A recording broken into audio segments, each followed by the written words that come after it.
দুনিয়ার মোহ আর দুনিয়ার প্রেম আমাদেরকে পেয়ে বসেছে। দুনিয়ার পেলে আর কিচ্ছু চাই না আমরা এখন। ইভেন দিনকে এখন দুনিয়ার বিনিময়ে বিক্রি করতে দ্বিধা করছি না। দুনিয়ার বিনিময়ে দিনকে বিক্রি করতে পর্যন্ত দ্বিধা করছি না। এমনি এমনি তো অবস্থা এমন হয়নি আমাদের।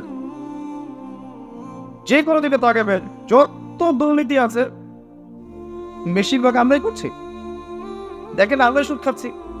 যদি আমাদের নবী আমাদেরকে বলেছেন, আমাদের নবী আমাদেরকে বলেছে যে তুমি মায়ের সাথে জেনা করছো, তারপরে আমরা করছি, তার উম্মাহ হিসেবে দাবিও করছি।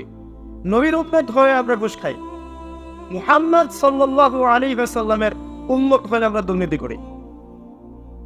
মুহাম্মদ সাল্লাল্লাহু আলাইহি ওয়াসাল্লামের উম্মাহ হয়ে আমরা নামাজ পড়ি না, ফরজ যাকাত দিচ্ছি না।